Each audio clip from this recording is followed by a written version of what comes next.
तो hello everyone, आपका एक नए वीडियो में स्वागत करता हूं। तो बात करेंगे दोस्तों एसडीजीएम, खासतौर से जट मूवी की। वो कैसी होने वाली है ये मूवी, और इसका वीएफएक्स एंड सीजीआई कैसा होने वाला है, और बजट कितना है, एंड स्टार कास्ट क्या और भी है। सारी बातें करेंगे इस वीडियो के अंदर, और टोटल यहाँ पे आप लोगों को मज़ा आने वाला। वीडियो थोड़ी सी लंबी ज़रूर हो जाएगी, तो मज़े से देखना, मज़ा आएगा। बात करते हैं दोस्तों सबसे पहले गोपीचंद मलिनेनी, जो इस मूवी के डायरेक्टर हैं। देखो, इन्होंने काफ़ी ज़्यादा मुशक्क़त की है इस प्रोजेक्ट पे, और काफ़ी टाइम से स्क्रिप्ट भी मतलब लिखवा रहे थे, या खुद भी लिख रहे होंगे। देखो, प्लानिंग होती है, एक आदमी तो बैठ के लिखता नहीं है, इसलिए दो चार बंदे होते हैं, बात करते हैं, हाँ भाई ठीक है, हाँ भाई ठीक है, इस तरीके से यहाँ पे चलता है। और बहुत टाइम से स्क्रिप्ट इनके दिमाग में चल रही थी। अब इसके लिए एक अच्छा बड़ा हीरो भी चाहिए था, तो ले दे के यहाँ पे फाइनली सनी पाजी मिल ही गए और साइन कर लिया। बहुत टाइम से इस प्रोजेक्ट पे इनकी बात चल रही थी, तो फाइनली यहाँ पे साइन हो गया। अब हमें जब पता चला, जब ये ऑफिशियली अनाउंसमेंट हुआ, लेकिन इसके बारे में मैं आप लोगों को, जब ऑफिशियली अनाउंसमेंट हुआ भी नहीं था ना, मैं जब से आप लोगों को इसके बारे में बता रहा था। हो सकता है आप लोगों को पता हो, जो मेरे पुराने सब्सक्राइबर हैं। तो अब यहाँ पे बात करते हैं कि भाई इसका बजट कितना है। देखो, मैंने आप लोगों को ऑलरेडी बताया था कि 100 से 150 करोड़ का बजट होने वाला है, क्योंकि गोपीचंद मलिनेनी की मैंने पिछली मूवी जब देखी तो उसका 30 करोड़ 35 करोड़, हद से हद 50 करोड़।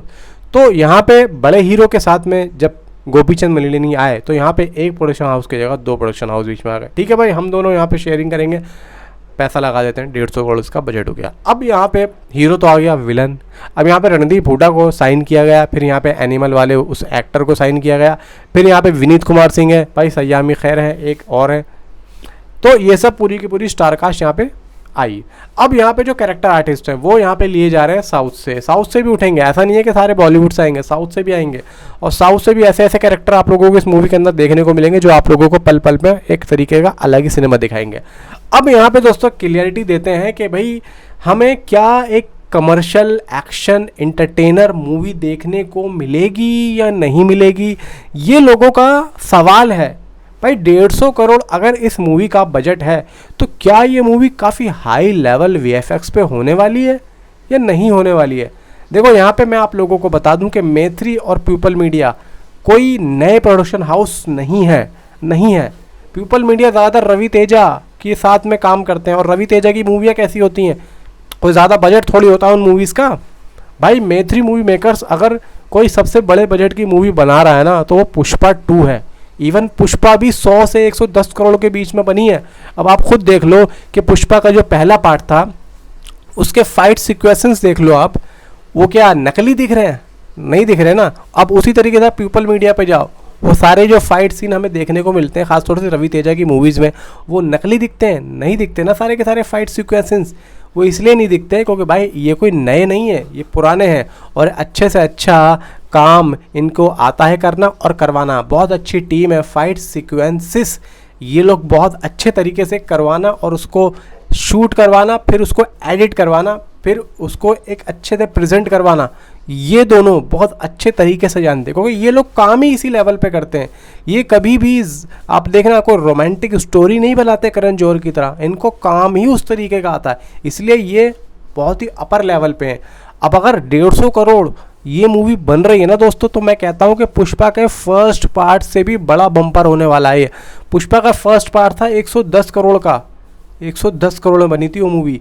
अब आप ये देखो कि ये मूवी सनी पाजी के साथ में 150 करोड़ की बनने जा रही है, और आप एक लेवल देखना, अभी जो नंबर आ रहा है ना दोस्तों, वो 150 करोड़ का आ रहा है। हो सकता है कि कुछ आगे बढ़ जाए या कुछ कम हो जाए, ऑफिशियली आएगा तो मैं आप लोगों को बताऊंगा, लेकिन जो मेरे पास न्यूज़ आई है वो 150 करोड़ की आई है, और मेरी भी यहाँ पे जो बात हुई थी उसने भी मुझे 150 करोड़ बताया था। अब अगर मैं इस 150 करोड़ के नंबर पे इसका वीएफएक्स और सीजीआई देखूँ, तो देखो भाई, मुझे तो बहुत ही अच्छा लग रहा है, प्लस यहाँ पे जब 100 करोड़ और 110 करोड़ के बजट में पुष्पा जैसी मूवी, मैत्री मूवी बना देता है, और पता नहीं चल रहा कि भाई नकली है कि असली है, बिल्कुल रियल लग रहा है, तो आप सोचो कि वहाँ पे क्या काम होगा।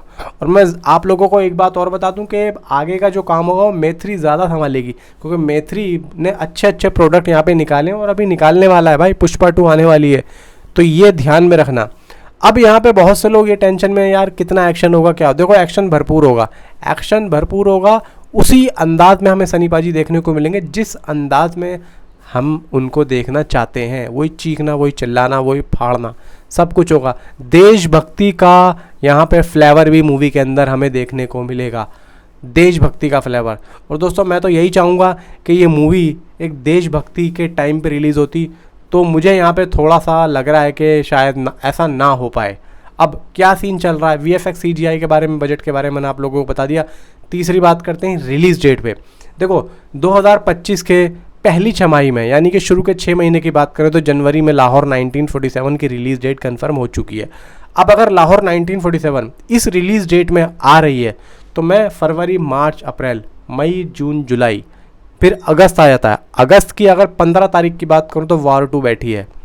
मुझे नहीं लगता कि मेकर्स यहाँ पे अपनी इस मूवी को लेके आएंगे और अपनी जो प्रोडक्शन हाउस को नुकसान पहुँचवाएंगे, क्योंकि वॉर 2 भाई अच्छी मूवी है, उसमें जूनियर NTR भी हैं। साउथ से भी पब्लिक आएगी उसे देखने के लिए, बॉलीवुड से भी आएगी, अपना हिंदी से भी आएगी, नॉर्थ से भी आएगी।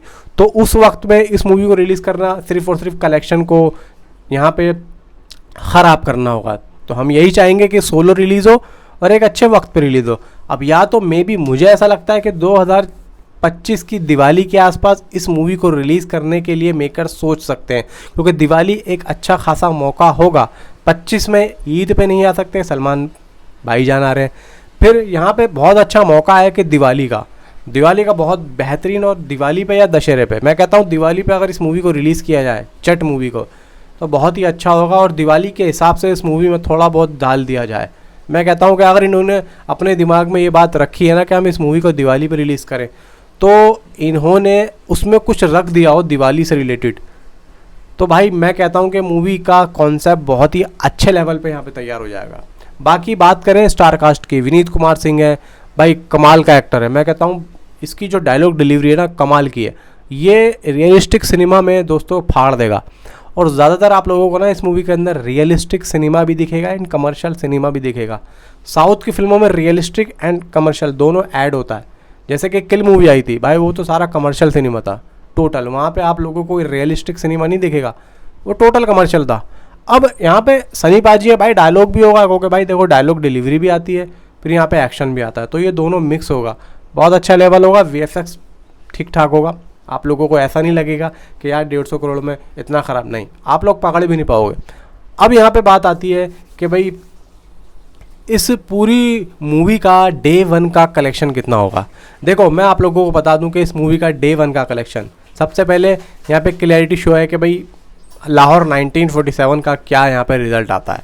लाहौर 1947 का क्या रिज़ल्ट आता है, उसके बाद में हम यहाँ पे कह पाएंगे कि भाई अब जो गिराफ जा रहा है वो 100 करोड़ से ऊपर का जा रहा है, या 60 करोड़ से ऊपर का जा रहा है, या 150 करोड़ के आसपास का जा रहा है। उसके बाद में हमें पता लगे। वो देखो गदर 2 एक तरीके से नॉर्थ में सिर्फ हिंदी बेल्ट में रिलीज़ हुई थी, सिर्फ हिंदी बेल्ट में। और मैं ये भी कह रहा हूँ कि लाहौर 1947 ये नहीं कि वो पैन इंडिया लेवल पर रिलीज़ होगी, इसके बारे में अभी कोई न्यूज़ नहीं आ रही है कि भाई वो पैन इंडिया लेवल पर रिलीज़ होगी। मैं कहता हूँ कि नॉर्थ में अगर वो मूवी रिलीज़ होती है, हो सकता है 1-2 लैंग्वेज में, तमिल या तेलुगु में भी रिलीज़ कर दी जाए। मैं तो चाहूँगा कि यहाँ पे सनी पाजी की मूवी को तमिल और तेलुगु में भी रिलीज़ किया जाए, क्योंकि सनी पाजी की जो ऑडियंस है ना भाई साहब, वो पूरे मैं कहता हूँ इंडिया में है, और चाहते हैं कि भाई वर्ल्ड वाइड भी हो और इंडिया से बाहर भी जाए।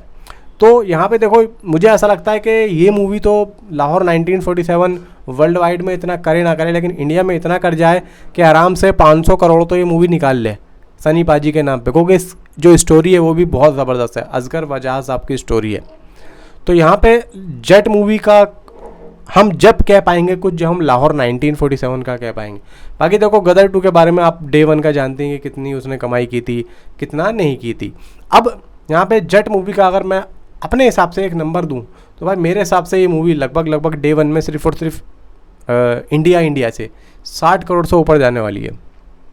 इंडिया से 60 करोड़ से ऊपर जाने वाली है मेरे हिसाब से। बाकी अगर वर्ल्ड वाइड जाए तो वर्ल्ड वाइड में उसकी एडवांस बुकिंग को हम देख के बता सकते हैं, क्योंकि देखो इससे पहले सनी पाजी की ओवरसीज़ में कोई आई नहीं है, और हम अंदाज़ा भी नहीं लगा सकते कि सनी पाजी का क्या करियर है। तो हमें अब आने वाली मूवीज़ से पता लगेगा कि ओवरसीज़ में सनी पाजी की क्या मतलब क्रेज़ चल रहा है और क्या एडवांस बुकिंग चल रही है। तो उस हिसाब से यहाँ पे कोई भी अभी नहीं बता सकता, कोई भी नहीं बता सकता, क्योंकि अभी ओवरसीज़ का यहाँ पे पता ही नहीं होगा। गदर 2 ओवरसीज़ में नहीं गई थी, गई लेकिन वहाँ से कोई रेस्पॉन्स इतना मिला नहीं। अगर गई भी है तो मेरे हिसाब से तो मुझे नहीं लगता कि ज़्यादातर वहाँ से कोई कमाई हुई है।